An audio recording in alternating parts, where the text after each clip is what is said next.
As I mentioned earlier, week 1 of the NFL season is done. Some of our fantasy teams did well. Some of them didn't. How are you feeling? Let's get into the NFL week 1. All right, guys. So we're going to start with we're going to focus more on fantasy nowadays because the division previews are now over. So we're going to go through waivers and do waiver wire ads here. So for my segment, it's going to be based off the ESPN leagues, and it's going to be based off of free agents who are on your waiver wire who are less than 50% owned for the majority for literally all the leagues, because it has a percentage on there. And we're going to go through every single position, quarterback through tight end. Today we're going to start with the quarterback, and it's Gardner Minshew II from Jacksonville. He's my pick of the week this week for a quarterback, and it seems just like, 2 or 3 weeks ago I was just talking shit on him. It was terrible. He wasn't going to do shit. But then he went off and scored 20.8 points. He was projected for 15, and he outscored that tremendously. He's only owned in 14.9% of the leagues right now, and his stat line was crazy, guys. Did you guys see that? He had 1 incomplete pass. He went 19 for 20. He's 95% and threw 3 touchdowns. His quarterback rating was 142.3. The perfect quarterback rating is 158. He was so close to having a perfect quarterback rating. Out of all the quarterbacks, he was the 11th highest scoring QB. He outscored Tom Brady, Patrick Mahomes, Dak Prescott, Carson Wentz. He outscored all those guys, and he's only owned in 14% of leagues. He plays the Titans in week 2, which is a tough matchup. But then he goes on to face Miami, Cincinnati, Houston, Detroit. The thing about Jacksonville is that they're going to have more negative game scripts, so they'll have to throw way more often, which, is good for him. He's shown last year in a very small sample size, albeit because he's a rookie last year, but he had 21 touchdowns and 6 interceptions last year. That's really good numbers for a rookie quarterback, and he's poised to do that again this year. So, Tyler, I know you don't really have a need for QB right now because you have Deshaun Watson and Cam Newton, but I realized that you've been getting into Bud Light Seltzer recently. Is that enough for you to add Gardner Minshew? Or, what do you think about him as a waiver wire ad? Ooh, I don't know.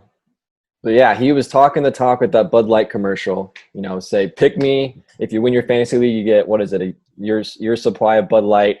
I would probably never drink Bud Light unless it's for some weird drinking game or something like that. But yeah, like you mentioned, he had a great first week, so he kind of backed up the talk with the whole Bud Light fantasy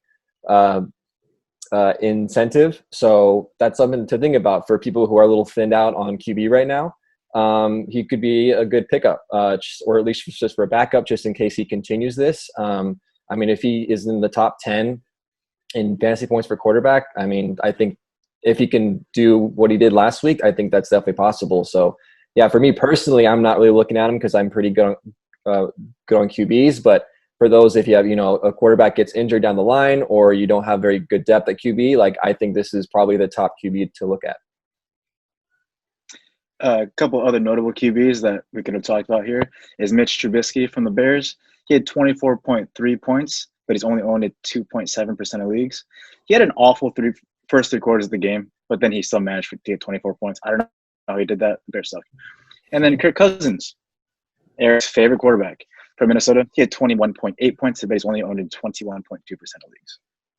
Moving on to running back here, we have Malcolm Brown from the Rams. He's currently owned in 7.9% of ESPN leagues. He was projected for 5.82 points against Dallas, but he went on to score 26 points. He had 18 carries for 79 yards and 2 touchdowns. He also added 3 receptions and 31 yards through the air. He was tied for third for most receptions on the team after Robert Woods with 6. So a lot of people didn't trust Malcolm Brown just because you kind of wanted to stay away from the Rams' backfield. They had what Sean McVay termed a 3-headed backfield.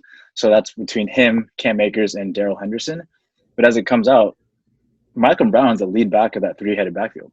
Cam Akers only had 14 carries for 39 yards. Darrell Henderson, 3 carries for 6 yards. When you look at snap counts, Malcolm Brown was out there for 60% of snaps. Cam Akers, 33, and Henderson, 5. Right now, the one to trust is Malcolm Brown.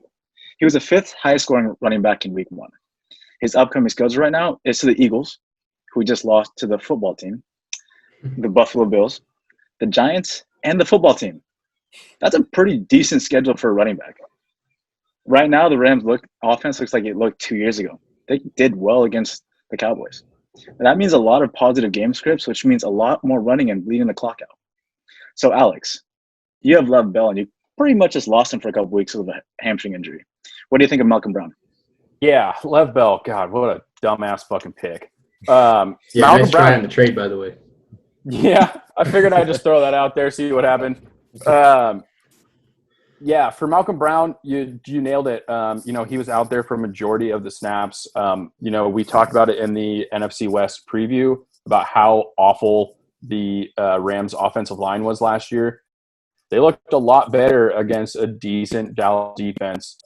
So if you're looking for a running back if you're an idiot like me and draft Lev Bell, or if you're worried about some of these other running backs, if you got James Conner on your team, he's out for a little bit. Any of these running backs that got off to a slow start and you're looking for someone to pick it up, it does seem 100% like Malcolm Brown is the guy for now. I would keep an eye on it, though. I do think that eventually Cam Akers might be the dude in LA. Primetime game is Sunday night against the Cowboys in a brand new stadium. They maybe wanted to give the share or load share to the veteran.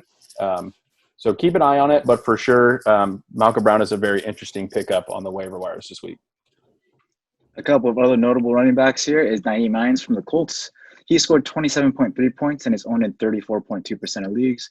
He's a pass catching back, and now that Marlon Mack is out with the torn Achilles, he could see a lot more work behind Jonathan Taylor. And then Jerick McKinnon from the 49ers, 13.4 points. He's owned in 16.1% of leagues. He's a pass catching back, a third down back. So if Jimmy G just keeps doing terrible like he did in week 1, he's going to pass down to a running back, and that's more work for him. So if you're in a PPR league, give Jerick McKinnon a look. Moving on to wide receiver here, we got Sammy Watkins out of Kansas City. He's owned in 45.8% of leagues right now, so he almost didn't make the cut. He was projected for 9.25 points, but he ended up with 21.5. He had 7 receptions on 9 targets for 82 yards and a touchdown. He also added 1 carry for 3 yards. He had the highest target share on the team, on the Kansas City Chiefs, the best offense of football. So my biggest concern here is that typically he explodes during week 1. Like, that happens often. In 2019, his week 1 was probably one of the best week 1s in history of fantasy football. He had 9 receptions for 198 yards and 3 touchdowns, which equaled 46.8 points. That's crazy. But for the rest of the season, he only had 91.7 points, which equaled 7.1 per week. He can't sustain. He does a lot week 1, but he kind of falls off towards the end. But I think this year might be a little bit different because of the running game and Clyde Edwards-Helaire. Devoting another guy to him means less guys on Sammy Watkins. And there's also the emergence of Demarcus Robinson. He had 3 receptions for 20 yards on 6 targets. He's a threat too. He was the 8th highest scoring wide receiver this week.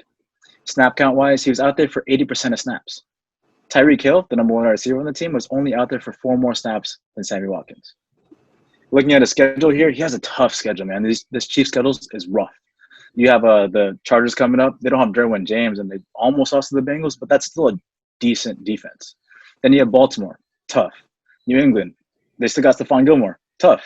You got the Raiders, easy. And then you go to Buffalo, who also has another really tough defense.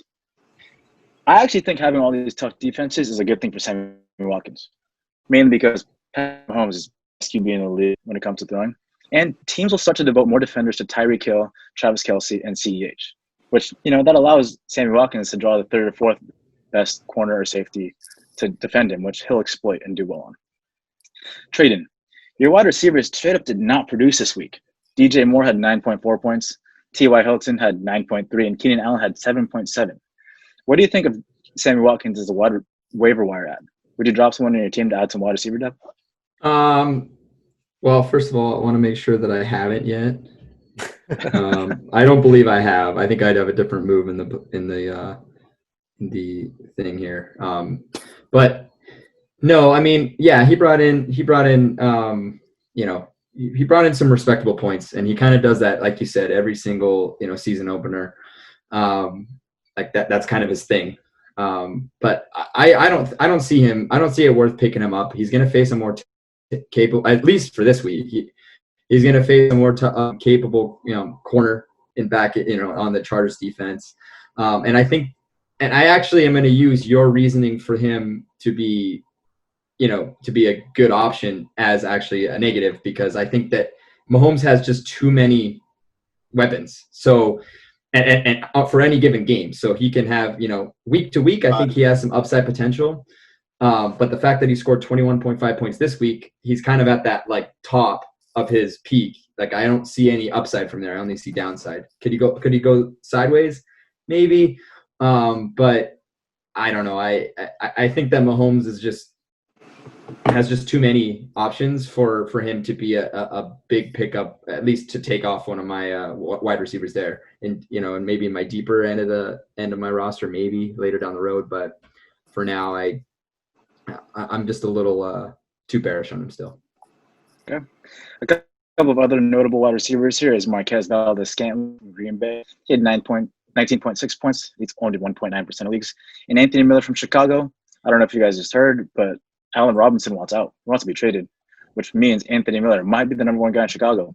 That doesn't mean much, but he still put up 17.6 points last week, and he's owned in 37.9% of leagues. Lastly, we're going to go to tight end here, and it's going to be O.J. Howard. That's my pick. He's owned in 4.9% of leagues right now. He's only projected for 4.25 points, but he went off for 13.6 points. He had 4 receptions on 6 targets for 36 yards and a touchdown. He tied for second on the team in targets, right behind Chris Godwin with 7. And that's a Tom Brady-led offense. He actually led the team in red zone targets, though. He had 2 red zone targets, which led the team there. I think people honestly were afraid to draft him because of Gronk and his name value. They thought that Gronk was going to get all the run at tight end, but little did they know that the Bucs run 12 personnel offense as their base formation, which means they have 1 running back, 2 tight ends most of the time. Howard had 6 targets while Gronk only had 3. O.J. Howard had the 7th highest score for tight ends. Snap count-wise, he was out there for 37 snaps while Gronk was out there for 54. So 17 more snaps. That's actually kind of a big deal, but it's the red zone targets that gets me. It kind of reminds me a lot of Eric Ebron's 2018 season where he finished as the 4th overall tight end and was basically just there to catch touchdowns. That's all he did. He had no other value but to catch touchdowns. His upcoming schedule is Carolina, Denver, Chargers, and Chicago. Eric, Blake Jarwin just tore his ACL. What do you think of O.J. Howard as a waiver wire ad? I actually did have Blake Jarwin, just dropped him. O.J. Howard caught 4 out of 6 targets, got 36 yards and a touchdown game 1. It scares me because I have Gronk in one of my other leagues, so I feel like they're just going to veer away from Gronk the more O.J. Howard does well. Next game is Tom Brady's home debut in Tampa Bay against a questionable Panthers defense. In other words, look for Howard to go off. Like I said earlier, I think it's going to boost up his confidence if he does go off in this game, and that's going to be threatening for anyone who has Gronk, which I do in one other league. I think Alex has him in our league. So, yeah. Oh, my God. Fucking He's doing watching the the Clippers basket, game. dude. He's having a rough time right now. Yep, he's not happy. Anyway, some other notable tight ends of note here is Dallas Goedert, who I actually wanted to talk about, but Eric didn't want to because he was like, I had him last year and he didn't do dick for me. That's a quote. Dallas Goedert scored 24.1 points and is owned in 27.2% of leagues. And Logan Thomas from Washington, 13.7 points, owned in 0.5% of leagues. It seems like the Clippers lost. Yep, there goes the jersey.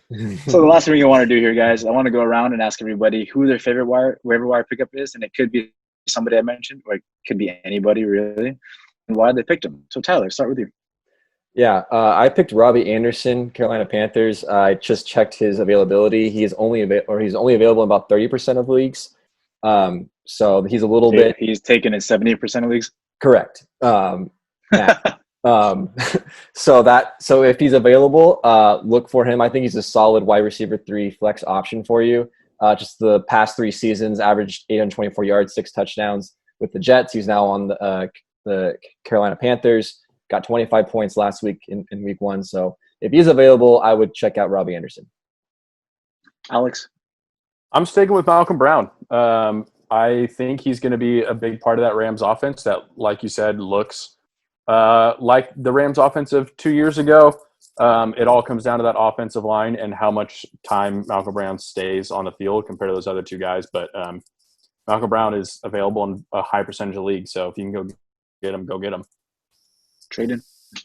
I got a sleeper, boys. I got Benny Snell Jr. for this week. All right. He's going to take the bulk of the snaps for the Steelers, assuming this is all encompassing that James Conner is out. If he's out, forget what I'm saying. Just forget it, okay? Broncos are coming off a rough week against the Titans. He'd make a solid plug-and-play situation. I'm into that plug-and-play, get it going. Benny Snell Jr., baby. And lastly, Eric. I got Valdez-Scantling. I think Aaron Rodgers is going to have a good season, and we saw that game one. I think Valdez-Scantling will become a big target for him. All right, guys. Thank you very much. That was my waiver wire segment for this week.